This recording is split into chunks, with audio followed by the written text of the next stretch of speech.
And the only problem is we're down to Joe, and Joe is the brains behind the project. So the two other guys, one of them is dealing with his mother in hospice care, and the other one fell off a roof and couldn't make it. So anyway, I don't know why he didn't call the man, but anyway, that's a two and a half men joke about Alan falling off the roof, digesting the satellite dish. Next thing he knows, he's got body cast on both arms, and Charlie's trying to help him with take a leak with a pair of barbecue tongs. Anyway, Joe Collins is here from Alpha Systems, and we'll turn it over to Joe. Thank you. Thank you. So, can everyone hear me? Okay, good. Al and Diego wanted to be here. They were really looking forward to this, I know, because they wanted me to meet with them every week since we presented last to the AOA. And Al, like Ken said, is dealing with his mother. She's 103. And yeah, and you know, he's having to make preparations for her, and Lisa, his wife, is sick, so he's having to pull double duty and take care of her as well. And Diego didn't fall off the whole roof, just like the fourth step on a ladder. But he has prior injuries. He's got compressed discs, and they were telling him he needed surgery, and he said, hell no. So he's going to do physical therapy and all that. But he's doing fine. I talked to him on the phone. He's having to take a lot of medicine, so he wasn't going to travel. But I've been extremely excited about this presentation as well. I've done a lot of work since the last time we presented. Who was here last time at the last presentation? I know I recognize a few. Yeah, in the spring meeting. Yeah. And I know a lot of you had a lot of good input and gave us a lot of great feedback. I'm kind of hoping for more feedback in this presentation.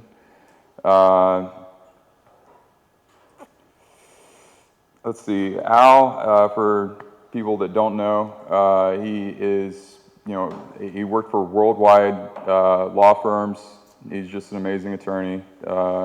He worked for the Department of Justice for a little while, as special counsel, and he worked on cases that dealt with the DOD. He received a lot of commendations and awards from the Navy and from the U.S. Coast Guard. He's also taught at a number of universities.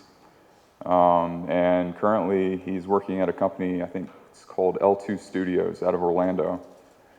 They just got a big design project from the city of Orlando there. Diego is probably the most passionate person I've ever met as far as aviation is concerned. It's amazing what he knows, what he's done.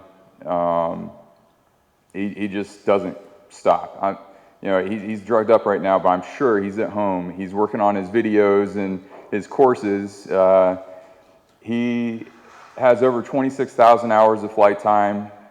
He's done over 6,000 check rides. He was a FAA examiner, and many other things. I'm doing him a disservice here. He has a really long list of things that he's done.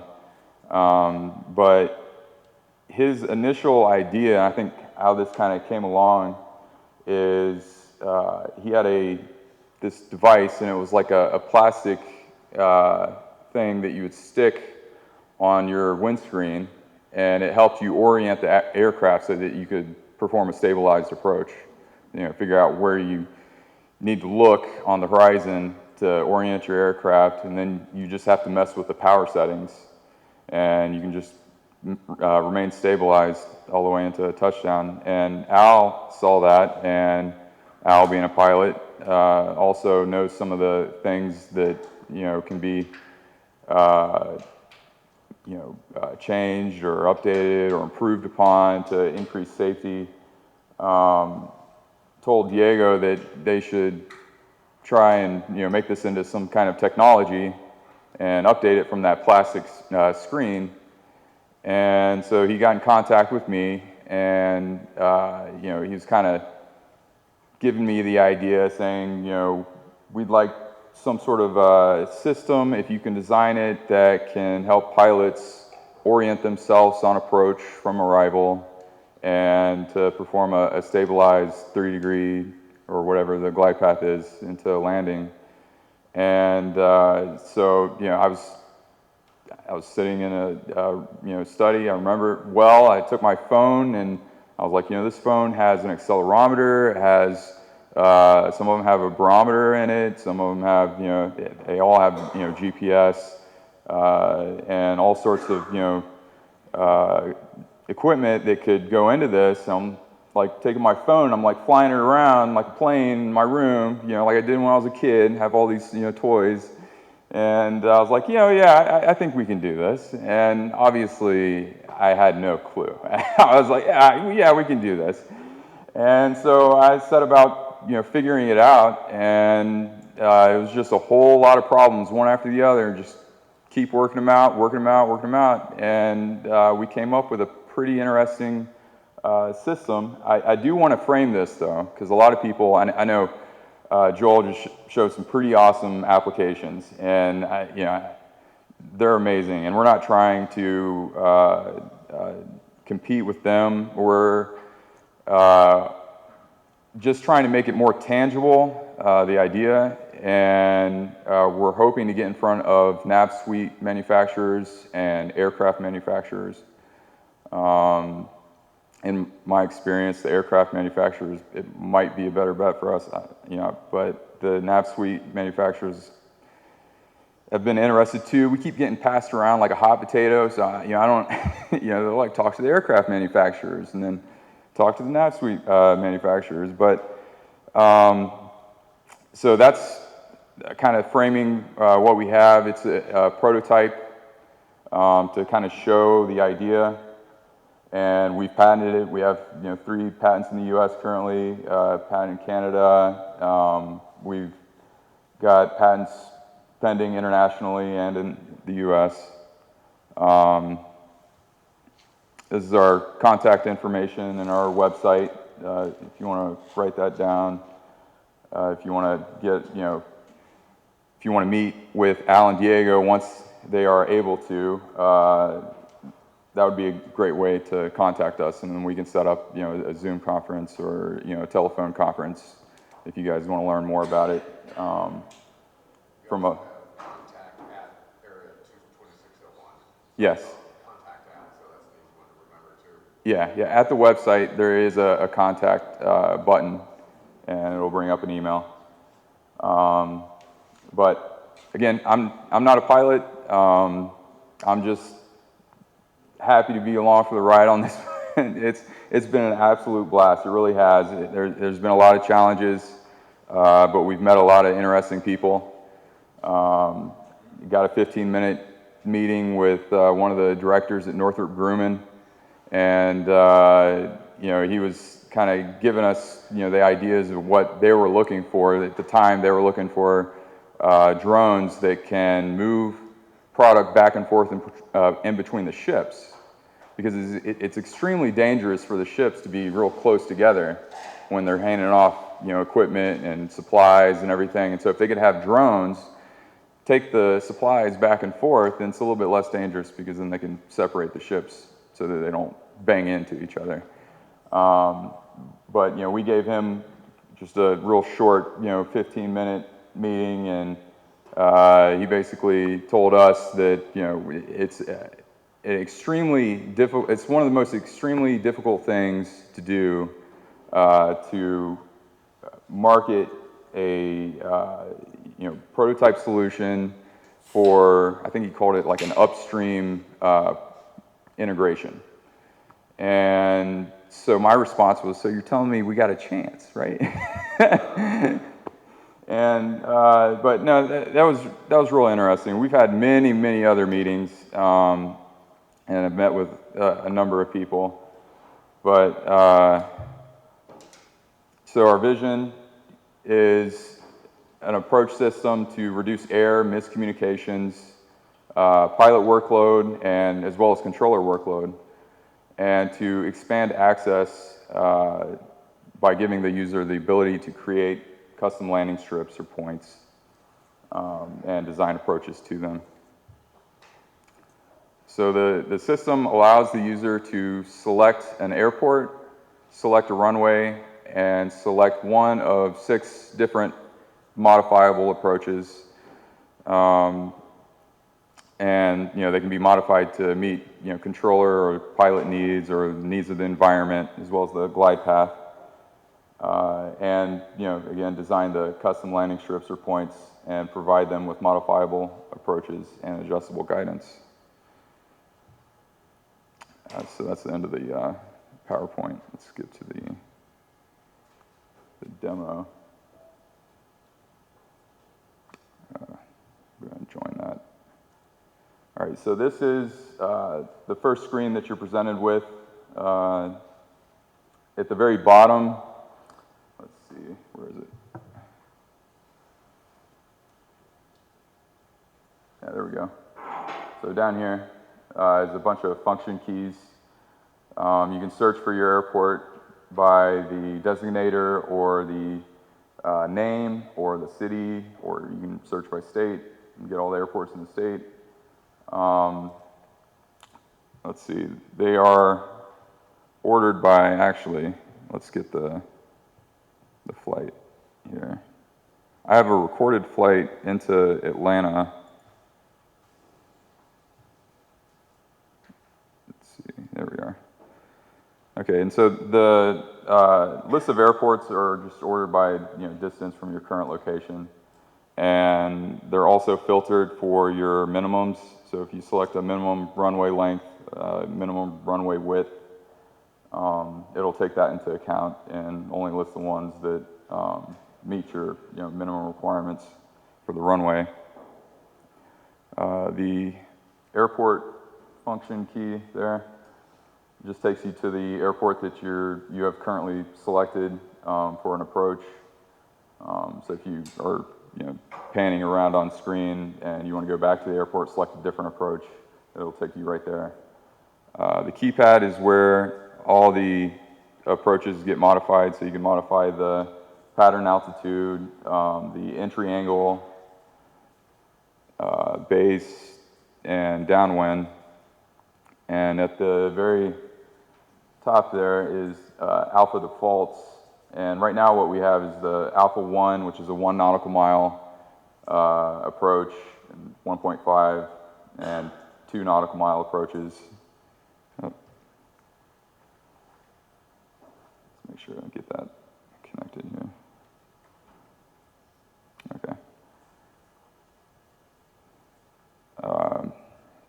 And so that just makes it a default. So if your aircraft requires a little bit larger approach than, say, a Cessna 172, then you can select an Alpha 2 or an Alpha 1.5. We set them up that way because, I'll just say because Diego said so, but what he explained was that some pilots, they don't necessarily take into account safety, and they'll fly like a half a mile pattern, and then they'll get into some trouble, and they'll have a really bad day. And so making a little bit larger patterns for the pilots to fly gives them a little bit of a margin of safety that they wouldn't have otherwise. Let's see, the direct function key here will just draw a direct line to the base leg or to the entry point, which I'll show shortly. We have track up and north up, and then the zoom key allows you to just zoom in on the screen to 2 different levels. I base those levels off of what I could see out the windscreen, as far as what the lakes look like. I try to match them as close as possible. And then you get like a bird's eye view. The VHI, this is a pretty important part. This is Diego's invention kind of put into, software. It gives you the glide path and above touchdown point. Again, I'll go into that further once I, select the approach. And then we have the custom landing strip feature here.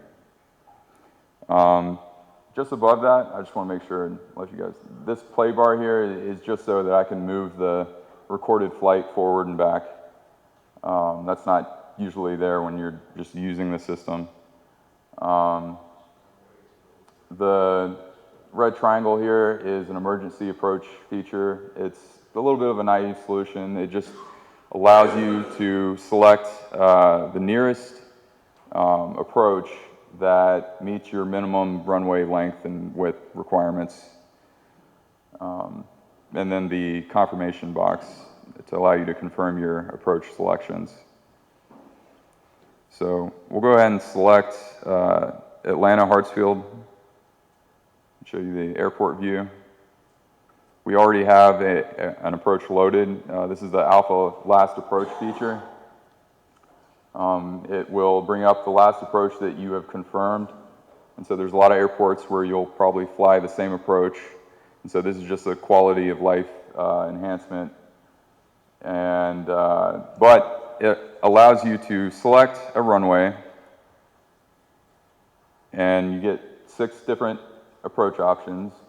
You have a left traffic, right traffic, straight in. Here, I can show you. So left traffic, and this is an Alpha 2, so it's a 2 nautical mile pattern. A direct to base left, or a straight in, or a direct to final.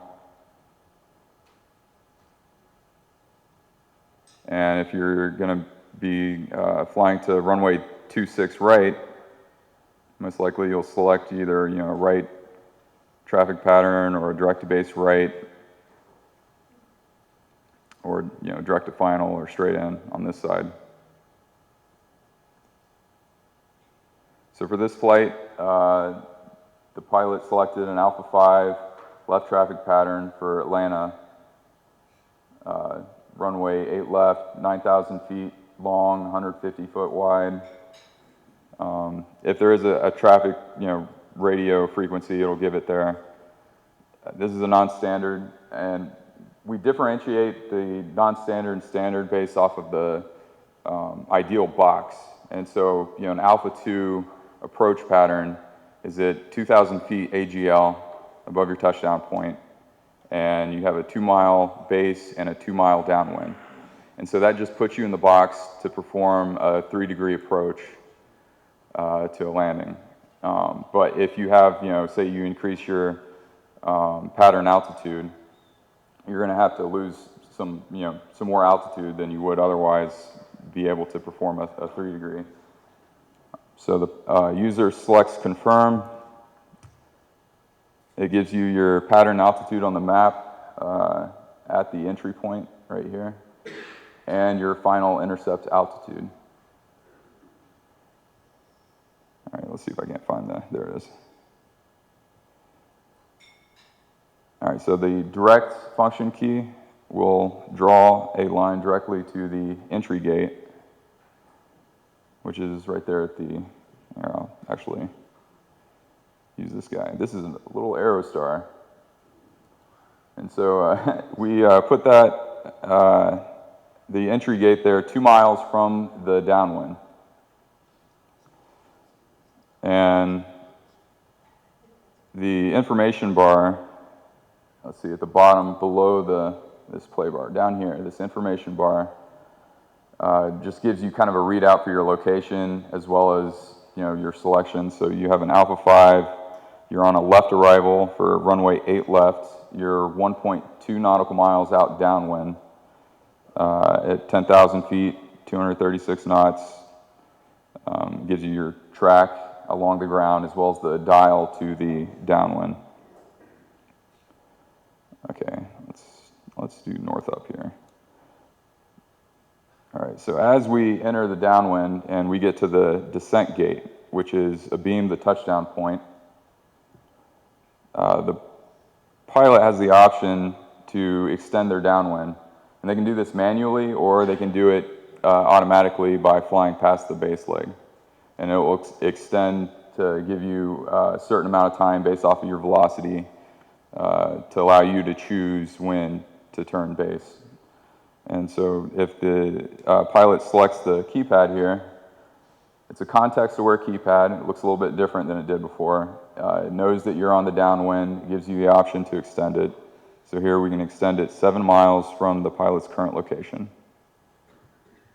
All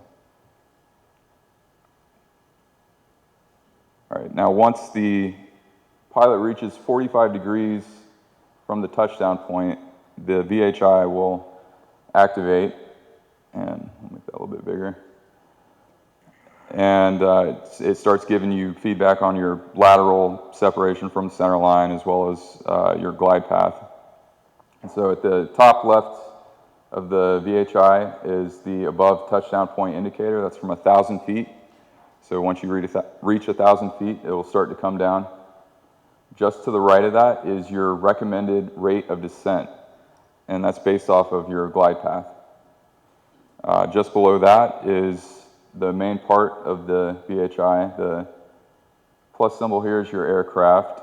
Let me see if I can get, you should see an automatic extension here. There's one, there's two. So the green diamond there is your 45-degree indicator for your lateral guidance. The two horizontal white lines is your glide path. And so if you put it right in the center of those lines, you'll be on a 3-degree. And then once that green diamond reaches 15 degrees, you should see a 15-degree lateral indicator. So that magenta line there. And as the pilot intercepts final, you see everything line up. And this is a great time to show that you can modify your glide path. And so you may do this because of the environment or because of noise abatement or what have you. Here we have a 3-degree. We can select a 5-degree, tap accept, and a few things occur when this happens. The recommended rate of descent changes to base it off of your velocity and a 5-degree approach, and the final intercept changes to base it off of a 5-degree, as well as the horizontal lines to show where you are with respect to the 5-degree glide path. So we'll select 3 degrees. And as the pilot makes it to the interstate here, they should be about 1,000 feet stabilized. You'll start to see that above touchdown indicator come down until they reach the left ground for runway 8 left. If the pilot needs to perform a go-around, the system will automatically draw the go-around and extend the departure legs. So if you're just flying a go-around and you're going out the departure leg before you turn crosswind, if you just keep flying, it will automatically extend out just like the downwind would extend. The extensions are nice. It helps you stay oriented, so there's no loss of control, and you might drift into oncoming traffic. Having that there allows you to just follow the line and stay clear of center lines if you're worried about drifting into the center line. Question? Sure. Is it possible to take the same data and put it in your autopilot? Well, that's going to be up to the autopilot manufacturers because they're all different, and I'm not sure how they've integrated everything, but I can say that this is all defined. It's defined using coordinates, and so to the extent that they can use coordinates to give their flight management systems and their autopilots points to fly to. One thing I noticed too is you turned the map. Runway 8 on the previous map until you rotated it. Runway 8 was headed west, and it should be headed east. So when you first look at the map, it could be a little confusing to Absolutely, yeah. That's a great point. I think that is a really good piece of feedback here. Let me bring it up again, and we'll actually. Okay, so when you first select an airport, it's going to base it off of your current location. And so if you were to look out the windscreen and say, you know, there's the airport, this is what it's going to look like, you know, if you were above the airport from your location. And so, you know, if you were going to select, you know, say the runway's 26 right, or, you know, 8 left, you know, you're on this side of the airport, and, you know, it just sort of orients it based off of your location. Well, yeah, based on your location, but you got runway 8 there as your landing runway, and it's pointed east right now. North is this way. North is this way. Right. Not north. Right. So this could be an option because some people like it to stay locked north up, right? Well, yeah, you can either way that, sure.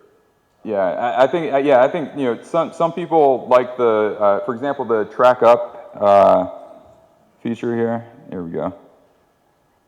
Some people like track up, some people don't, and you know, so maybe upon selection of the airport and selection of the runway, it may be better to have an option there for, you know, pilots to select whether they want it to orient based off of their location or not. Yeah, I think the other thing is, like for me, when I see the line up there, I see that as where I need to go, and the arrow, because, you know, we use the green dot, a lot of times on the Garmin, you got the green dot that you put that where you want to go, and that's where, so that bullseye is where I want to go. So if that's there, it seems to me if you're supposed to be lower, then you bring that bullseye down to, I'm just saying from my standpoint, that's counterintuitive just to me. And so bring it up to where we were just out and the line came up and where okay, go back. Okay, well, where is it? Okay, it was back a little further, because you're on go backwards. Oh, okay. Keep going, where the line was there, keep going north, and the line came up, keep going, a little further back. So before there was a line that was up here. It was up there, where was it when we were that? Farther forward. Thank you. Oh, was it farther forward? Yeah, this was forward. It was like 45 degrees from the Right there. Okay. And you extended the line path. Yeah, it's where. Okay, so go back where it was high. So go Okay. back to here. Okay, there. Is this saying that this is saying that we're a little too high, right?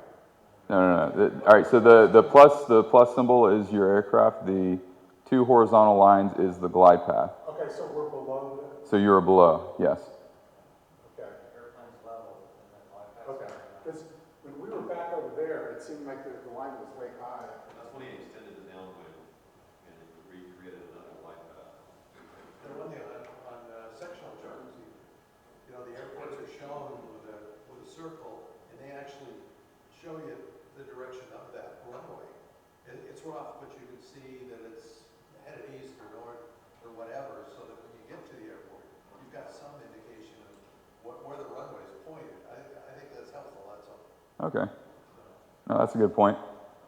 So Okay, so this is saying, so to me it looks like you're, right. So here I'll see if I can't.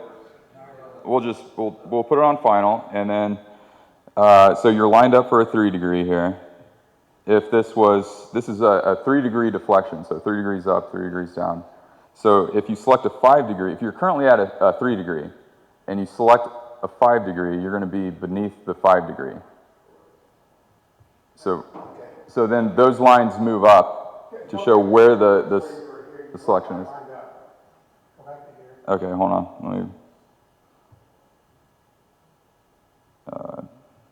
Okay, stop. Okay, so I'm flying along, and this to me tells me that I've got to go to the right. I'm just saying for me. Okay, and you got to go to the right over there. Okay, so then you intercept that. Okay. It works just like Yeah. a CDI. Okay. two lines, think of the two lines like a window. You're flying through that window and it has some margin. All right, so this is, all right, we're in track up right now, and you can see the pattern on the map. It's to the right, and then in the VHI, you can see the 45-degree indicator and the 15-degree indicator to the right. Is the thought that this would be like an iPad app, or there'd be an indicator up here? It could be an iPad, you know, integrated into Garmin Pilot or ForeFlight. There's some other business things that we're having to deal with right now, but you know, we're really trying to get in front of the nav suite manufacturers and the airframe manufacturers because this is a big lift. We're not trying to be an app company. We're trying to improve some things. You're showing it to us and you're trying to get feedback. And get feedback, yeah. What are the yellow bars on the lower left? I will get to that. That is an arrest descent indicator. It's for helicopter pilots. Yeah. Let's see. Did I show you guys the emergency approach? I don't think I did. We'll come back here. Real quick. Sure. It just caught my eye when you were on final, and you say, look, we can change from the 3 to a 5. Okay. I've been taught, trained a lot. Once you're on stage, once you've established final, you're stay like you don't. Oh, absolutely. Yeah. No, I wasn't saying to change right in the middle here. Yeah. Not to do it, but I'm really perplexed. I'm curious how Diego would insert that as an option as you gain your turn to final. To me, like, no doubt, you're committed Right. to this. Right. Your only option after that is either land or go around. You follow what I'm saying? Yeah, no, absolutely. There was a meeting that we had not too long ago with some cargo pilots, cargo operation, and they have real strict requirements. I'm sure some of you probably know them better than I do, but they were kind of laying out some things about, you know, certain requirements on downwind and performing approaches, and if they bust, you know, the approach that they're supposed to perform, they can get in a whole lot of trouble. And yeah, so that is a good point. You know, that may be something that, you know, we could change in the prototype here, so that when you reach a certain point, then you're not able to modify it, so that you're locked out from it. Okay. Pilot doctrine option to be stupid. All right, so the emergency approach feature, like I said, this is a little bit, it's just kind of a naive, you know, it gives you the closest approach that meets your minimums and draws, you know, a line directly to the direct to final. And so as, you know, you fly, it will find where these, you know, different points are. So if you fly past, actually, this is a good point. If you fly past a direct approach, if you're having to perform a go-around, so say you were flying to DeKalb and you picked a straight in and you have to perform a go-around, the system will give you an alert. I believe once you reach, it's a certain altitude, it's like 300 feet below pattern altitude. It will give you an alert to select left or right, and then you can get your crosswind and your downwind and rejoin the pattern. And like I said, it will extend out as you fly. And then if you, you know, select the emergency approach feature again, you know, if you're flying, you know, past an airport, again, it'll find the nearest approach that meets your minimums.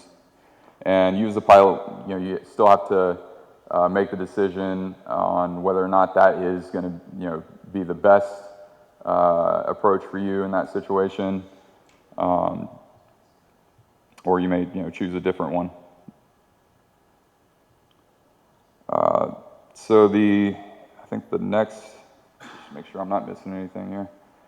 I believe the next thing we were wanting to present is the custom landing strips. Yes. All right. So we can search for, I think this gentleman's here, salty approach. There it is. All right. I think it's on the sectional too. Oh, that's disoriented, right? Yeah, the salty approach.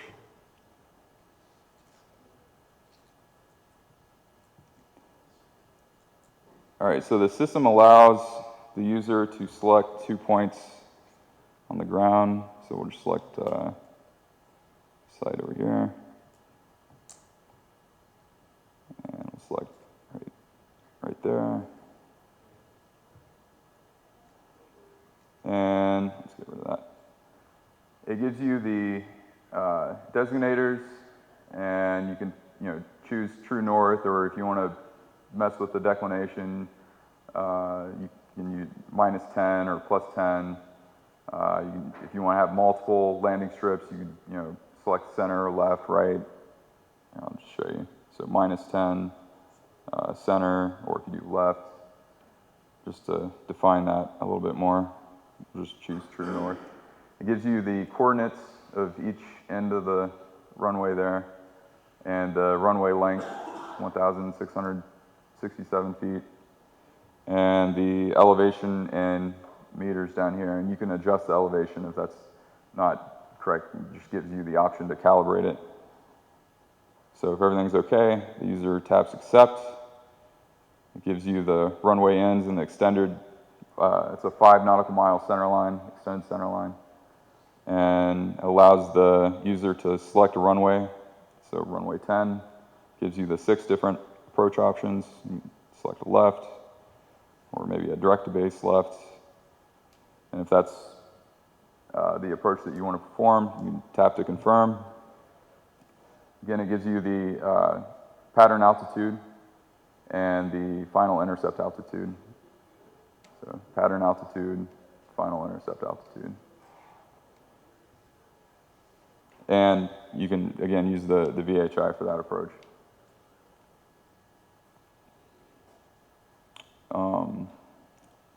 Let's see. You have the ability to build an approach, so if you're coming from the opposite side of the runway where the pattern is, and that happens quite a bit, you want to do, say, upwind, so you do 45 entry to an upwind, and then cross over the field, crosswind, and then enter. Is that available to do, or cross over the field, midfield? I think this is brought up.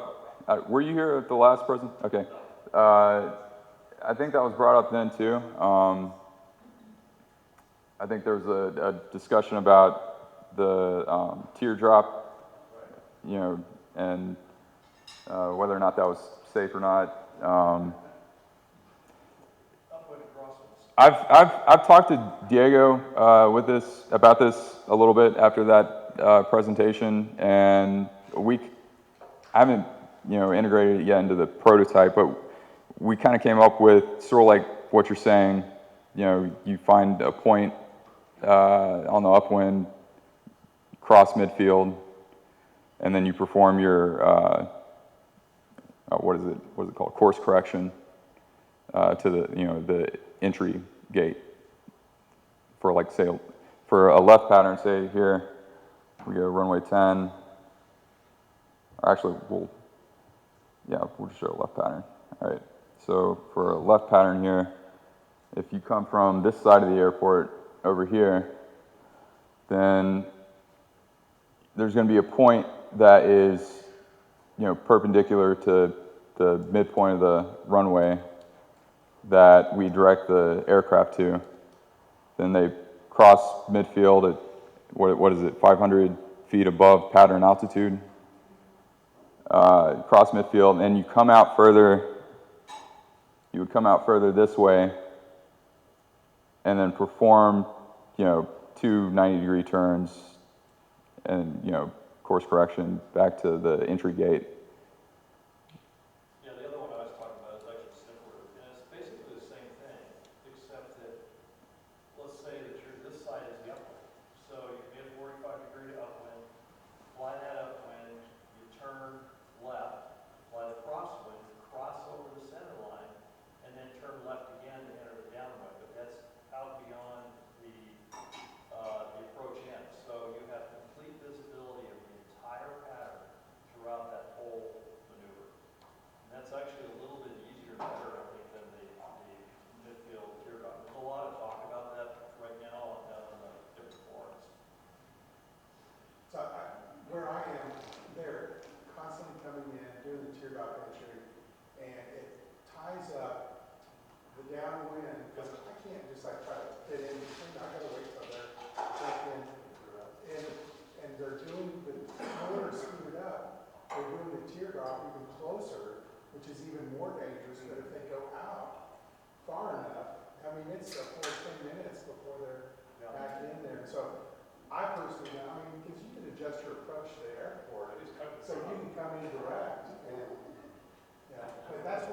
So I know they're teaching that now. can you explain that to me again just one more time, just so? So we're talking two different things. One of them is an adaptation to what was taught years ago, and now it's changed. They call it a teardrop entry. I'm not going to even deal with that. Let's assume that this is this is a 45-degree entry right here. 45-degree entry to an upwind. Okay, so all right, so 45-degree entry to an upwind. An upwind. So you fly So upwind. here's the upwind. Yep. Okay. You're flying to the right. Uh-huh. And at a point, usually it's about the end of the runway there, you make a right or left turn. Okay. Cross over the center line, make another left turn, and enter the downwind. That is a legit, legal, safe entry. And it's probably the best one because of the visibility and the ability for us who are flying airplanes that are typically flying twice the speed of the other little guys in the pattern. It makes it really easy for us to fit in. That's interesting. Because the only place you have to worry about it is somebody taking off and, turning, Oh, yeah. climbing out through your, But you can see it. Yeah, the only other approach that I've heard of, I think Diego told me, is an overhead. And so instead of, flying out and doing a teardrop or doing a course correction. No, like you cross midfield and you join the downwind. And so what happens is you have a plane down here, you have another. Actually, I've seen this. We were at Auburn Airport and we were standing out in front of his hangar and we were talking with some other people. And I looked up and there was one person performing this overhead, entry into the downwind. There's another person that was on the downwind from maybe doing, something like what you were talking about. And then there was another person on the 45-degree entry into the downwind. There's 3 aircraft all just vying for this one point in space. And so I guess maybe they heard each other or one of them saw, the other, and then they, said some things over the radio. And then they just all sort of went, opposite direction. It looked like something exploding, and I was like, oh my God. I was like, I get it, I get why we're doing this now, But Airport, Pacific Northwest, KAWO, same thing happens except nobody's talking. oh. There's another instance where I was listening on the radio when we're flight testing this thing, and there was a student pilot at Auburn, and they kept saying that they were turning left downwind. I have no clue where they were. They were turning left downwind, and they were just turning left downwind for like 30 minutes. They'd come on the radio like maybe every 5 minutes, and go, turning left downwind. Where are they? Al, I guess speaking of downwinds, Al kind of pointed out, and this was kind of another realization that I had, that distances for different pilots are different looking out the windscreen. It's hard to judge, what 1 mile is, from one pilot to the next. And you can end up in a situation like that where you got, pilots all, vying for different spaces and coming into the downwind at incorrect points. And so this should help. We're trying to alleviate some of that, those problems and help kind of organize the terminal area a little bit more to create a more safer environment. The military does these little flyovers, and they'll contact the tower, they'll do a flyover to the runway and cross over and then get the downwind and come back around again. But it's typical of what they do, and I think, that gives them a chance to look at, make sure there's no sheep on the runway or something. Oh, right. I don't know quite why, but Yeah. they seem to do that all the time.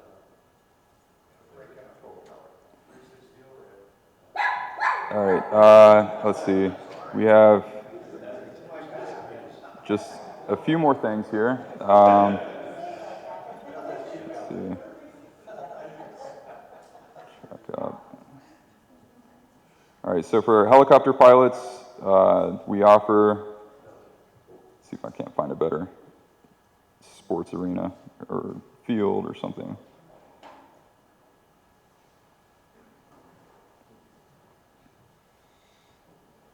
All right, So for helicopter pilots, we offer the ability to select a point on the ground, and it gives them an automatic 5-degree. But for something like this, you can actually select up to a 90-degree, which doesn't apply to all helicopters. I know some of you have already heard this story before. I think Ken said something about $50 is $50. But we did a helicopter test and out in where was it, Space Coast, and I got to fly 5-degree and 7-degree, and we did steeper approaches, and then we started doing the 90-degree approaches, and this was a Schweitzer 300 helicopter, or Hughes 300, small helicopter. Started doing 90-degree approach, and the pilot, I could tell, was a little bit uneasy. And all of a sudden, we're kind of descending down, and you start hearing this. And he was like, "See, that's what you don't want to hear." And so he'd have to kind of lay off it and start descending a little bit slower and slower. So for some helicopters, that 90 degrees isn't necessarily would be something that you would do, but you have the option with the system here, and you can select rate of descent, and this will give you your arrest descent indicator off to the right there. So if you're descending too fast, that ball will move up, and it just kind of gives you that feedback so you can lay off it before you start hearing those noises, and the pucker factor goes up a little bit. Before you publish that for helicopters, you need to learn what settling with power is. Okay. So it's settling the power? Settling with power. Yeah, and it's independent of the helicopter type. It's a physics. If you come straight down too fast, you catch up the drone downwash. Right. And you lose. You can't. There's no lift, because yeah. And it's independent of the helicopter type. Okay. All right. Last time, I really like to respond to feedback, and I don't see her. There was a real nice lady, I think you were with her last time, that had some points about the changing the approaches to a different runway, and I thought that was a very good point. And so if we're in Atlanta here, and let's just select, we'll go ahead and put in the 9,000 feet. Pattern altitude, 5 miles, 5 downwind. All right, so you may be in a situation where the controller asks to, transition to a different runway, but same approach. I think that's a great point. So you can select a different runway, and it'll move the approach over so that you don't have to go through all the setup and everything. The way that I have everything configured right now is it's per airport and per runway. So if you select a different approach, it'll remember it for the runway, and then when you select an airport, it will remember the last confirmed approach for the airport. But the transitioning from one runway to another, I think that would be an important feature to include. In our experience, it happened in the last minute. When all of us went into Salt Lake City, and when we came in, there was a runway that was, or an airplane stuck on the runway that broke itself. And they switched from one runway to the other. It's just a side step. You don't have Right. to look at anything else. Right, right. Fly a little to the right or left, and you land, and it's over with. So, I'm not sure how important that would be to you guys. Well, I mean, if it's a situation that will help kind of like quality of life, ease of use, reduce the workload for pilots. Let's see. So we have an Alpha 5 left, runway 8 left. So let's confirm that. Let's get another point made last time was, I think it was it Charlie? Is Charlie here? Charlie's not here. He made a point about obstacles. I wanted to kind of show that as well. Let me bring this back. Let's select the Aerostar again, get that Apache out of here. Okay, so we'll turn we have the FAA, actually, we have VFR charts and IFR low, high, and the FAA daily obstacle file. I've developed microservices, so like back-end services to process the charts and the daily obstacle file. The VFR charts, or the charts in general, I used to do those by hand on a laptop, and it would take about 30 days for me to process everything. And so once I got it ready, it was like getting to the point of being expired already, and I'd have to do it again. And let me tell you, when I was doing that, I was so stressed out, and so it forced me to develop, these services so that we can get updated charts and data.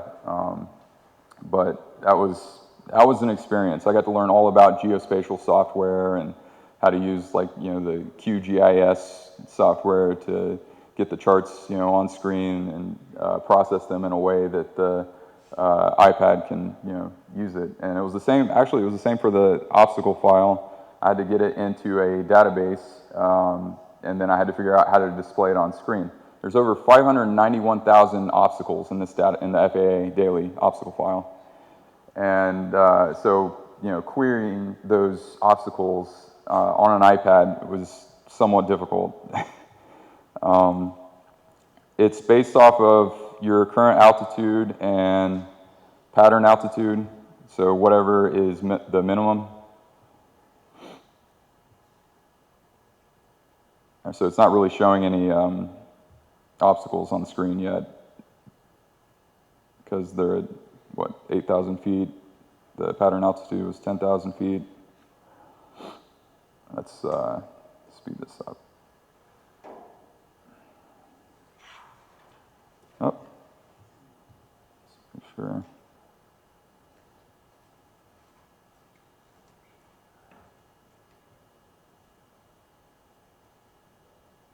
Interesting.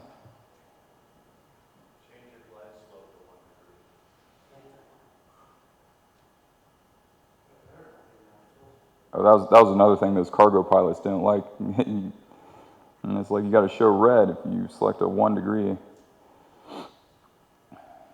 All right, let's figure this out. Why is this? All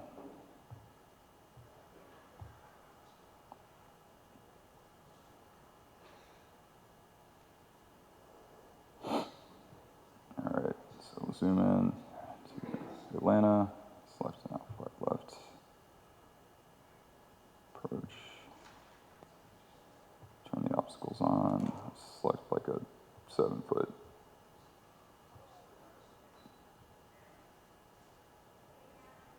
Huh.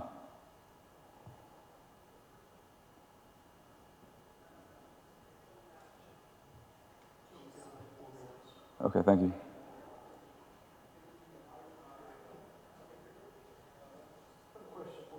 Sure.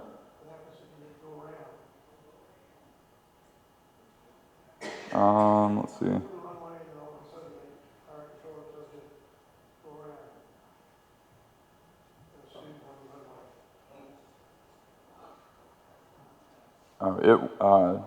The system will draw a go-around pattern. So I'll show you there. So if you fly past the departure point on a runway, it will automatically draw a go-around for you. Yeah. All right, so I'm going to chalk this one up to the demo gods not being nice to me today. I tested this morning, and everything worked perfectly. I promise, you got to believe me.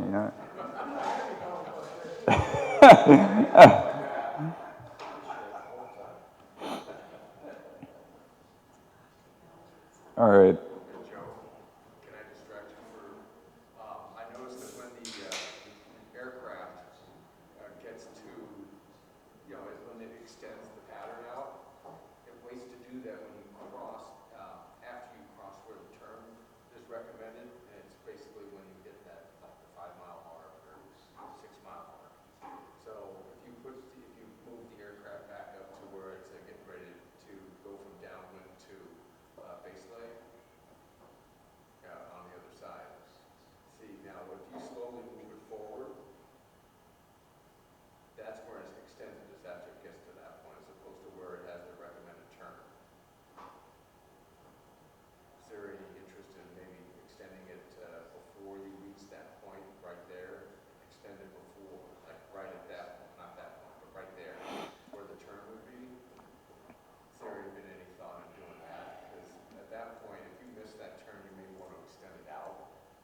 Okay.